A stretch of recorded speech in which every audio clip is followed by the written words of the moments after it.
لقد كان لكم في رسول الله أسوة حسنة لمن كان يرجو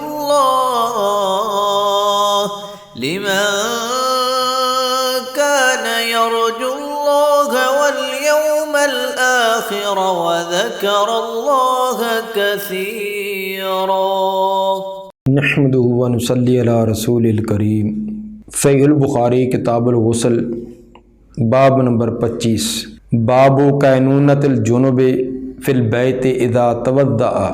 باب ہے کہ جنبی آدمی گھر میں ٹھہر سکتا ہے جب وہ وضو کر لے۔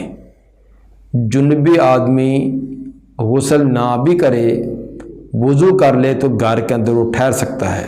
کینونہ یہ کانا یکونو کا یہ مصدر کونن بھی آتا ہے اور کینونہ تن بھی آتا ہے، کسی کام کا ہونا، ٹھہر جانا، واقع ہونا۔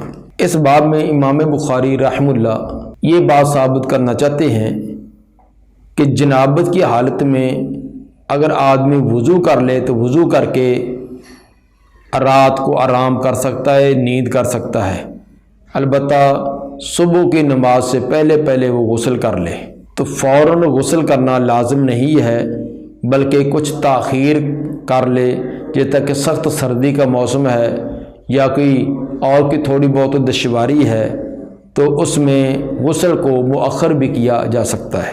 حدیث نمبر 286 قال حدثنا ابو نعیم قال حدثنا ہشام و شیبان عن یحیی عن ابی سلمہ قال سألت عائشہ اکان النبی صلی اللہ علیہ وسلم یرقد وهو جنب۔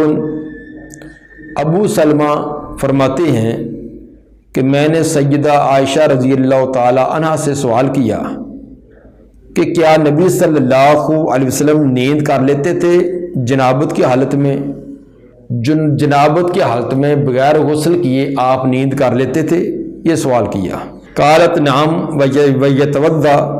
سیدہ عائشہ رضی اللہ تعالی عنہ نے فرمایا کہ ہاں آپ نیند کر لیتے تھے اور آپ وضو کرتے، وضو کر کے پھر آپ نیند کر لیا کرتے تھے۔ اس میں امام بخاری رحمہ اللہ جیسے یہ ثابت کرنا چاہتے ہیں کہ جنابت کے فوراً بعد غسل کرنا لازم نہیں، بلکہ نماز کے وقت آنے تک اس میں تاخیر کی جا سکتی ہے۔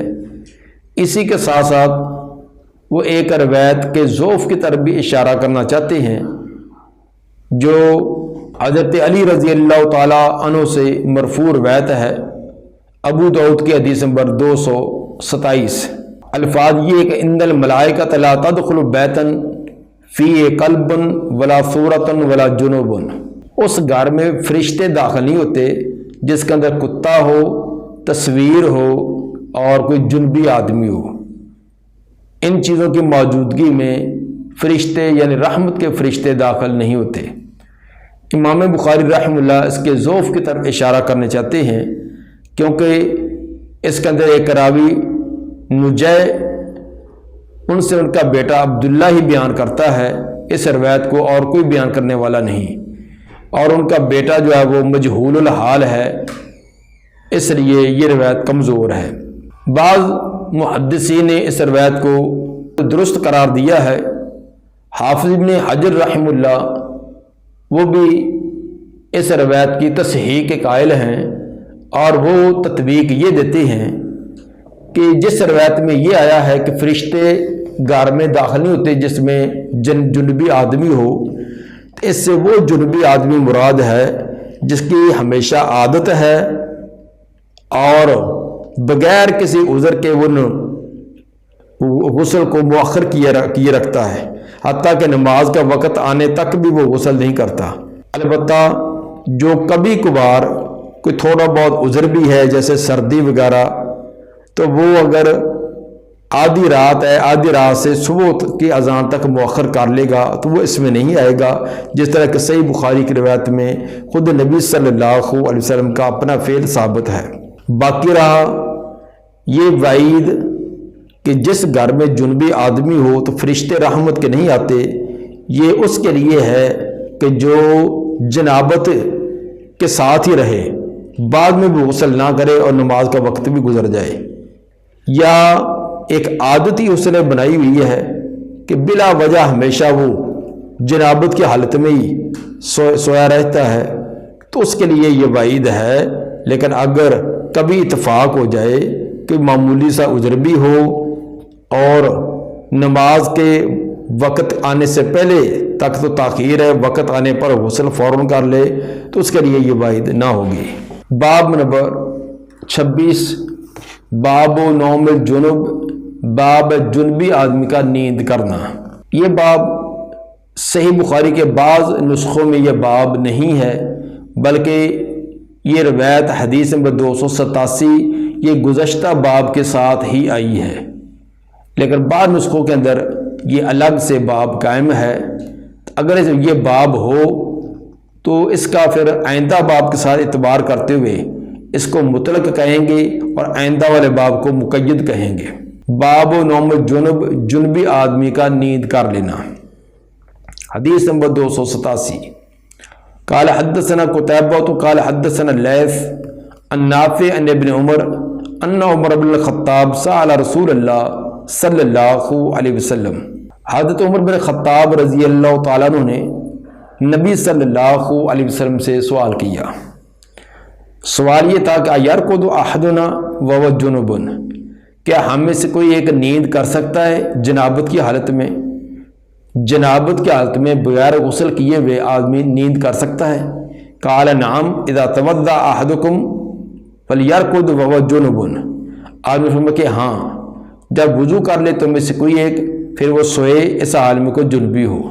جنبی آدمی اگر وضو کر لے تو پھر وہ بغیر غسل کیے بھی نیند کر سکتا ہے۔ تطبیق کی ایک صورت یہ بھی بیان کی گئی ہے کہ جو ابو داؤد کی روایت پہلے بیان کی تھی، جس کا مفہوم یہ تھا کہ جنبی آدمی گھر میں ہو تو وہاں فرشتے داخل نہیں ہوتے، اور گزشتہ روایت بخاری کی اور اس روایت سے ثابت ہوتا ہے کہ جنبی آدمی نیند کر سکتا ہے، سو سکتا ہے۔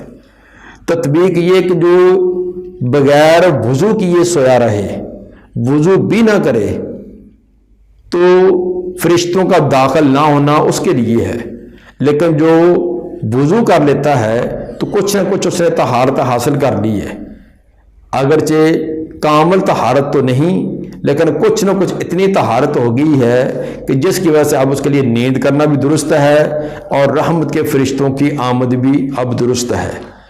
اگر بغیر وضو کیے اسی طرح سویا رہے تو پھر فرشتوں کی آمد یا اس پر بندش ہو جاتی ہے۔ باب نمبر 27، حدیث نمبر 288، باب الجنب یتوضأ ثم ینام، باب جنبی آدمی وضو کرے پھر وہ نیند کر لے۔ جنبی آدمی وضو کرے، وضو کرنے کے بعد وہ سو جائے، نیند کر لے، اس کا جواز۔ قال حدثنا یحیی بن بکیر قال حدثنا لیث عن عبید اللہ بن ابی جعفر عن محمد بن عبد اللہ عن عروہ عن عائشہ قالت کان النبی صلی اللہ علیہ وسلم اذا اراد ینام وهو جنب، سیدہ عائشہ رضی اللہ تعالیٰ عنہ فرماتی ہیں نبی صلی اللہ علیہ وسلم جب نیند کا ارادہ کرتے اس حال میں کہ آپ جنبی ہوتے، جنابت کی حالت میں بغیر غسل کیے آپ ان نیند کا ارادہ فرماتے، تو غسل فرجہ، تو آپ استنجا کرتے، وتوضأ للصلاۃ، اور وضو کرتے نماز جیسا۔ وتوضأ للصلاۃ کا معنی جیسے نماز کے لیے وضو ہوتا اسی طرح، یعنی مکمل وضو، کیونکہ بسا اوقات وضو کا لغوی معنی بھی لیا جاتا ہے، مثلا کلی کر لینا یا چہرہ دھو لینا، تو جب وتوضأ للصلاۃ کہا جس سے ثابت ہے کہ مکمل جیسے نماز کے لیے وضو ہوتا ہے اسی طرح ہی وضو کرتے۔ اس سے ویسے بھی ثابت ہوا کہ وضو کرنے کے بعد اگر آدمی نیند کر لے تو اس کے اندر کوئی کراہت اور ممانعت نہیں ہے، کیونکہ اگر وضو کے بعد بھی کراہت ہوتی بغیر غسل کیے نیند کرنے میں تو نبی صلی اللہ علیہ وسلم اس کام کا ارتکاب نہ کرتے۔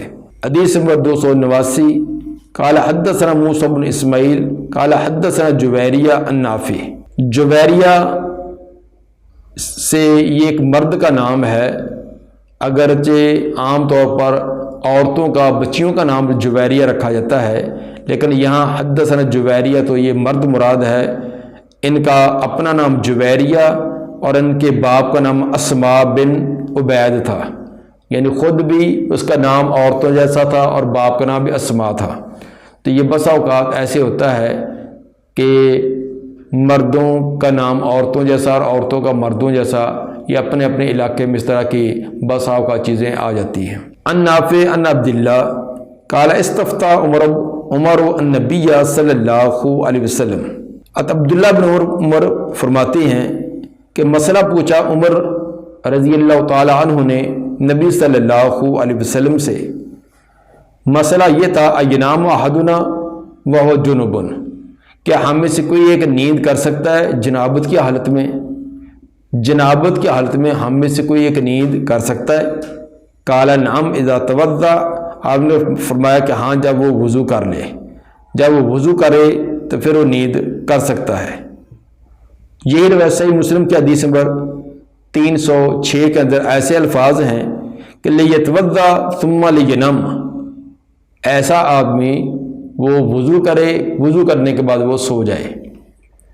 ثابت سے یہ ہوا کہ جنابت کی حالت میں اگر کوئی آدمی سونا چاہتا ہے تو وہ وضو کرے، وضو کرنے کے بعد وہ نیند کر لے۔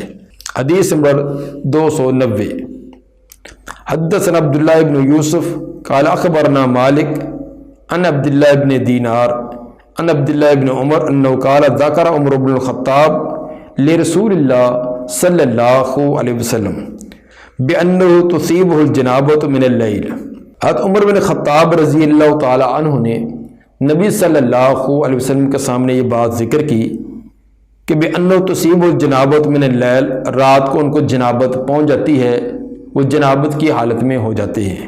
سوال یہ تھا کہ اسی وقت اب غسل کیا جائے یا غسل کو کچھ مؤخر بھی کیا جا سکتا ہے؟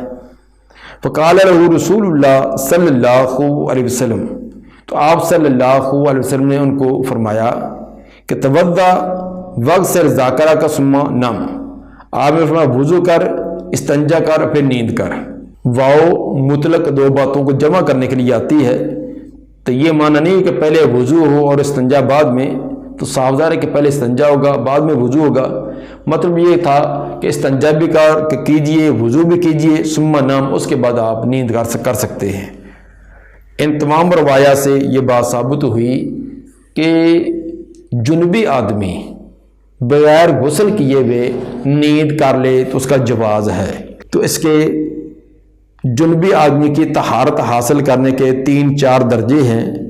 سب سے اعلیٰ درجہ تو یہ ہے کہ جب جنابت ہوئی ہے اسی وقت غسل کر لیا جائے، یہ طہارت کا سب سے اعلیٰ درجہ ہے کہ جنابت لاحق ہونے کے فوراً بعد ہی غسل کیا جائے۔ دوسرا درجہ یہ ہے کہ غسل کو مؤخر کر دیا جائے، البتہ وضو کر لیا جائے۔ صاف ظاہر کہ جب وضو کرنا ہے تو وضو سے پہلے استنجا بھی ہوگا، استنجا کرے، اپنے جسم سے نجاست وغیرہ کو زائل کرے، ختم کرے، اس کے بعد وضو کرے اور صبح کے وقت غسل کر سکتا ہے۔ یہ دوسرا درجہ ہے۔ تیسرا درجہ یہ ہے کہ صرف استنجا کرنے کے بعد نیند کر لے، استنجا کرے، وضو نہ کرے اور نیند کر لے۔ اور آخری درجہ یہ ہے کہ پانی کو ہاتھ بھی نہ لگائے، اسی طرح سویا رہے، صبح اٹھ کر لے۔ تو یہ جتنا وہ زیادہ اعلیٰ درجے کو اختیار کرے گا اتنا وہ فضیلت والا کام کرنے کی وجہ سے وہ درجات پائے گا۔ تو البتہ اگر وہ بغیر پانی کو ہاتھ لگائے ہوئے اسی طرح سویا رہتا ہے، صبح کے وقت وہ غسل کر کے نماز ادا کرتا ہے، تو اس کو مجرم گناہ گار نہیں کہہ سکتے۔ ہاں البتہ ایک درجہ جو ایک شرف کا ایک مرتبہ اور مقام والا تھا وہ اگرچہ حاصل وہ نہیں کر سکا، لیکن اس کو گناہ گار یا مجرم نہیں کہا جا سکتا۔ دعا ہے کہ اللہ تعالی نبی صلی اللہ علیہ وسلم کے فرامین کے مطابق عمل کرنے کی توفیق عطا فرمائے، اور سب سے اعلیٰ درجے کا جو طہارت ہے اس پر ہمیں عمل کرنے کی توفیق عطا فرمائے۔ سبحان ربک رب العزت عما یصفون والسلام علی المرسلین والحمد للہ رب العالمین۔